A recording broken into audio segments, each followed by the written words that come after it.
Merci, Monsieur le Ministre. La parole est à Monsieur Éric Woerth. Monsieur le Premier ministre, nous assistons sur la Grèce depuis dimanche à un drôle d'exercice d'autocélébration du Président de la République, à une autosatisfaction générale du gouvernement, sorte de fanfare du 14 juillet.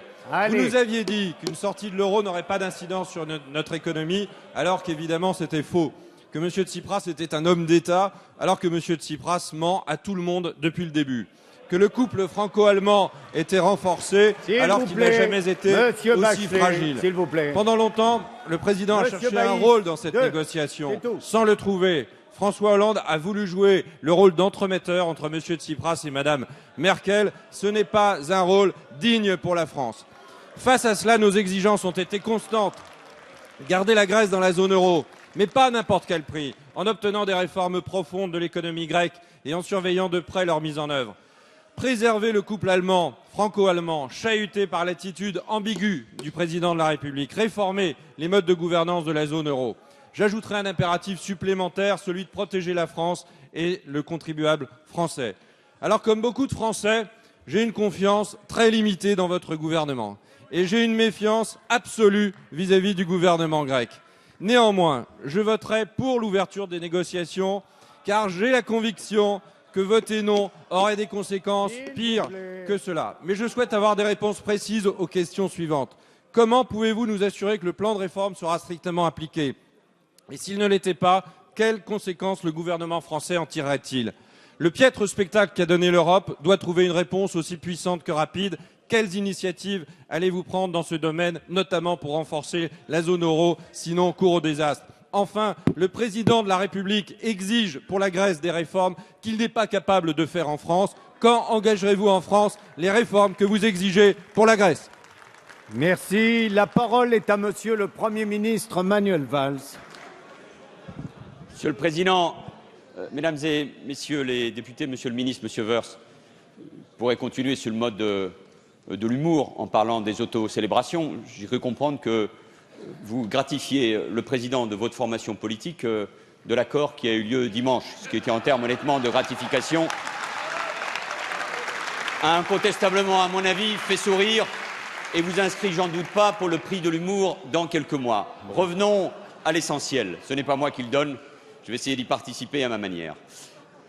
Revenons à l'essentiel. La France s'est déterminée, nous sommes deux alors, Monsieur Jacob, la France s'est déterminée uniquement en fonction des intérêts de l'Europe. Et ça a été le sens des discussions avec Michel Sapin au niveau de l'Eurogroupe et puis au niveau du Conseil avec le Président de la République. Uniquement, vous-même, d'autres de vos collègues, et d'ailleurs sur tous les bancs, pas tous, mais une grande majorité de ceux et de celles qui sont ici, souhaitiez, pas à n'importe quelle condition bien sûr, que la Grèce reste dans la zone euro. Pour des raisons économiques, politiques, géostratégiques, nous aurons l'occasion d'y revenir. Et chacun souhaitait, exigeait même ici, il y a une semaine, que la France et l'Allemagne avancent de concert. Le résultat du Conseil européen, et j'aurai l'occasion de revenir sur un certain nombre de vos questions tout à l'heure à l'occasion du débat qui sera suivi d'un vote.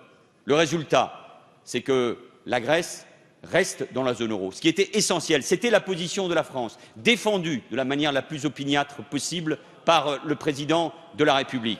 Et enfin, vous le demandiez, et c'était au cœur d'ailleurs de mon intervention, et le président de la République l'a rappelé hier, que le couple franco-allemand joue pleinement son rôle. Parce que s'il ne peut pas tout, lui tout seul, dans l'Europe telle que nous la connaissons, rien ne peut se faire sans la France et l'Allemagne qui doivent avancer de concert. Et le président de la République avait non seulement le souci que la Grèce reste dans la zone euro, que la France et l'Allemagne, le président de la République et la chancelière avancent ensemble, qu'un accord soit trouvé, que le contribuable français soit en effet protégé. Et c'est ce résultat sur lequel nous aurons en conscience et en responsabilité à vous prononcer dans un instant, au cours de cet après-midi, après le débat que nous aurons. Alors, Monsieur Woerth, j'aurai l'occasion de revenir sur les questions de fond. Mais quand il s'agit de l'Europe, qui a traversé une crise sans précédent, cette crise l'a fragilisée, et donc il faut prendre en effet Le président de la République l'a évoqué hier, un certain nombre d'initiatives sur la zone euro. Mais quand la France joue pleinement son rôle dans l'Europe, quand le chef de l'État joue pleinement son rôle, assume et permet, grâce à l'action conjointe de la France et de l'Allemagne, à l'Europe de sortir une crise, Monsieur Wörth, on oublie à ce moment-là qu'on est un opposant et on salue une victoire pour l'Europe et pour la France. Merci, Monsieur le Premier ministre.